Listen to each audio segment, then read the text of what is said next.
All I gotta say is Tyron Woodley better win this fight.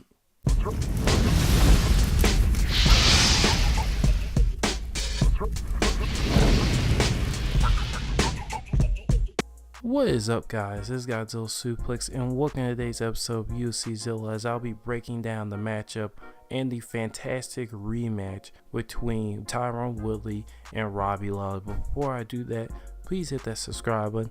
Also hit the notification bell so you get a notification every time I make a video. So guys, let's get into this, because the UFC have decided to make a really shocking decision and put the former champ Tyron Woodley versus the person he knocked out for the title, Robbie Lawler, again.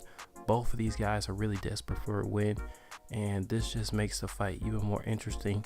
Robbie Lawler is going to try to avenge that loss and come out very aggressive. Tyron Woodley's going to have to get his act together before he goes running down the card.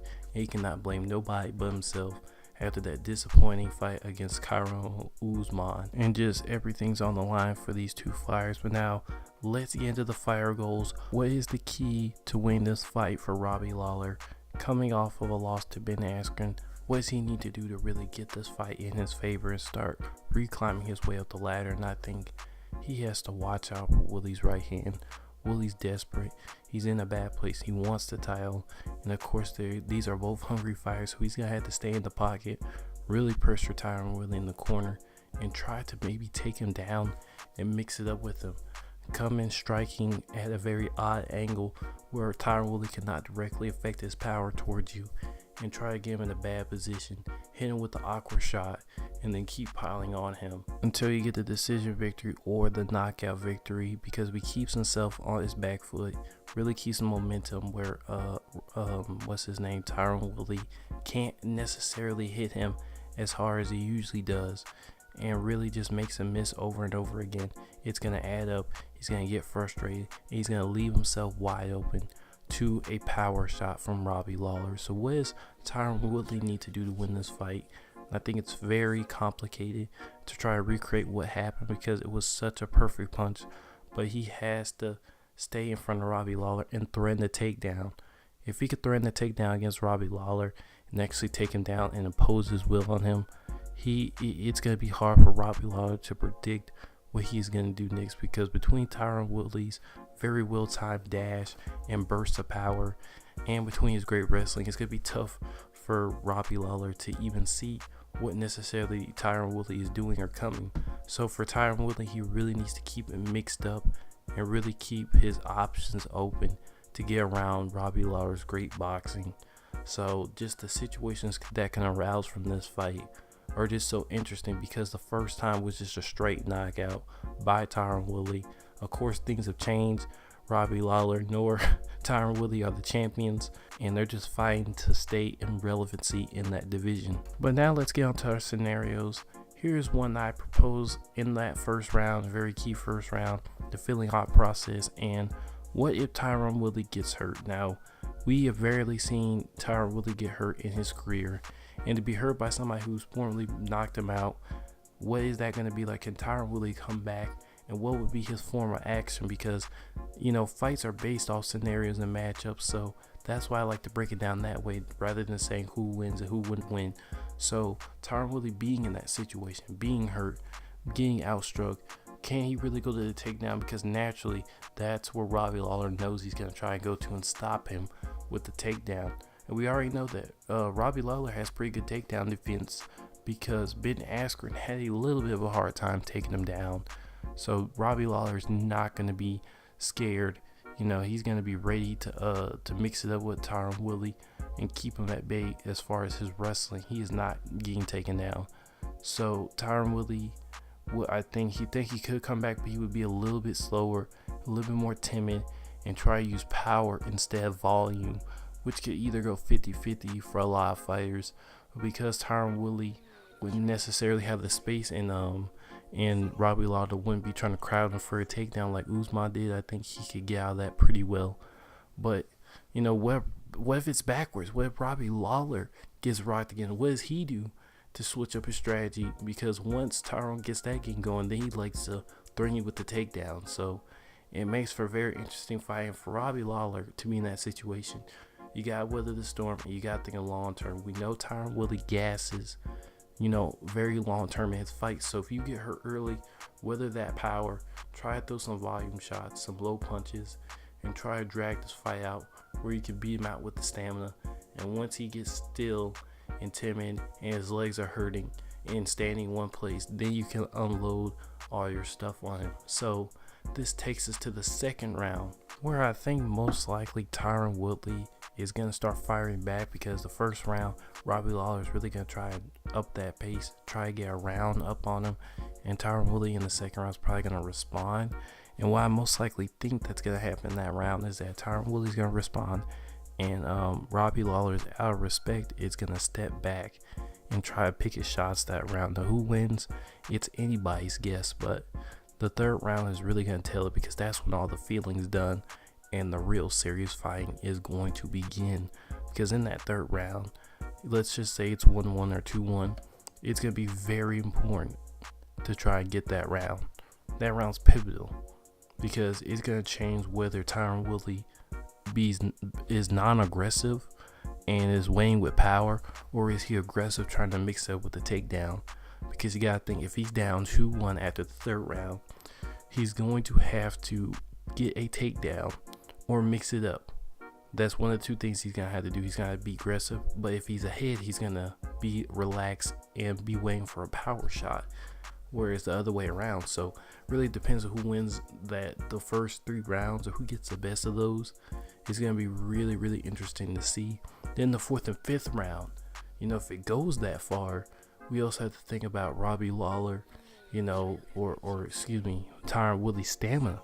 His stamina plays a part now, because now he's going to be gassed out, or saved his power for the 4th round. So now he's going to start trying to connect combos, try to do all that. Robbie Lawler's going to try to connect combos. So this fight can really go either way, because both of these guys perfectly match up against each other. And if you give it to my prediction, I'm going to be bold here, and I'm going to say Robbie Lawler wins barely by decision. Tyron Woodley's mind is not in the right place. He's on the movies, the glamour and stuff, but his mind is not on fighting. It's just not, and I think the focus is going to get to him. He thinks he's going to go out and take care of Robbie Lawler, and I think that Robbie Lawler is going to go out there and give him a really tough time into a decision, and I think Robbie Lawler will be the victor. But now let me get to the back topic of the episode, and that is the recent not knockout, but win for Donald Cerrone. Oh my gosh, he beats Ally Quinta to me in the upset. Many people were overlooking him, looking at Ally Quinta's speed, but man, Donald Cerrone just went out there and dominated. The dude dominated him, almost knocked him out on multiple occasions in the fight. And I'm telling you, what's next for Donald Cerrone, because this dude's a bad dude. He wants that title bad, and I don't think nobody's going to be able to get in the way. He gave an ultimatum for Dana White, the title, or Conor McGregor. And man, if you're Dana White, this guy is so good. We do know that Khabib's going to be tied up with Poirier, so whoever wins that, I think that he's one fight away.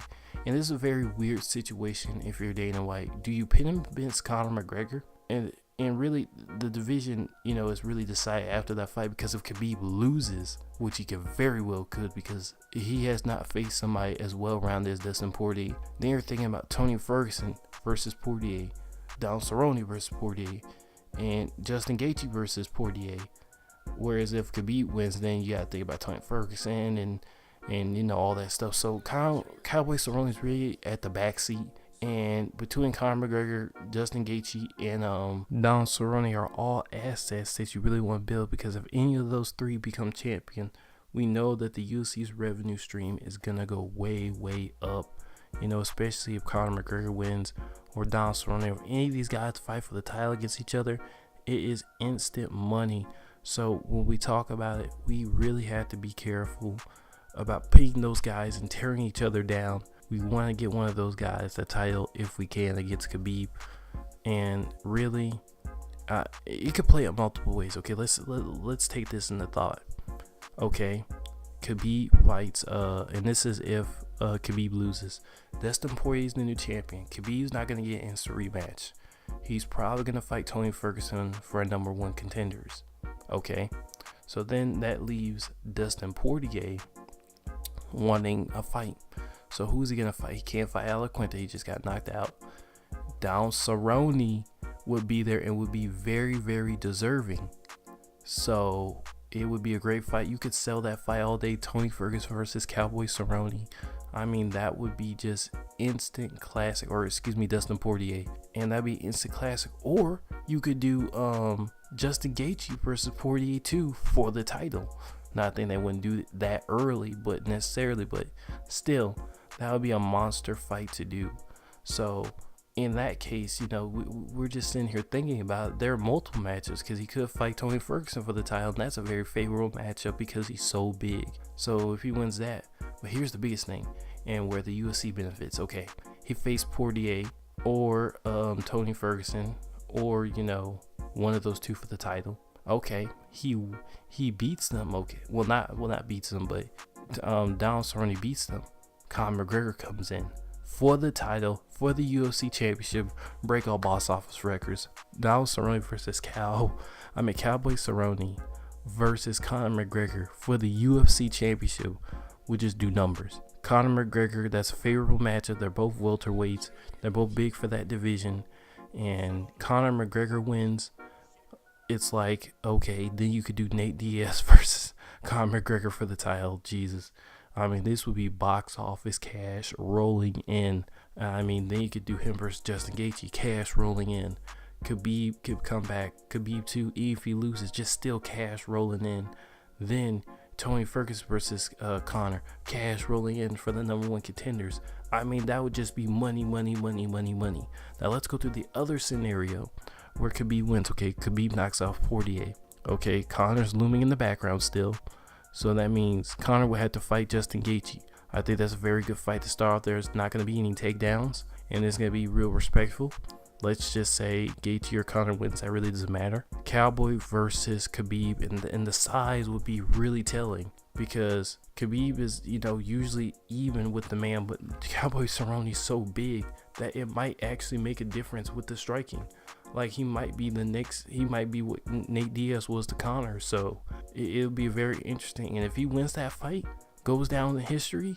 Plus, on top of that, he wins and he has to face Conor McGregor back-to-back paychecks. Oh my God, Conor McGregor wins the title again. UFC, I think are trying to play their cards right with this because if they play their cards right, they can get their boy back in a title shot. And I think that's what the UFC is looking for in the division, while also being fair to the division. And I think that's their ultimate goal in the end. But guys, thank you for watching. This has been the best Gojira in UFC news. Sign off, guys. Rate, comment, subscribe, and I will see you guys later.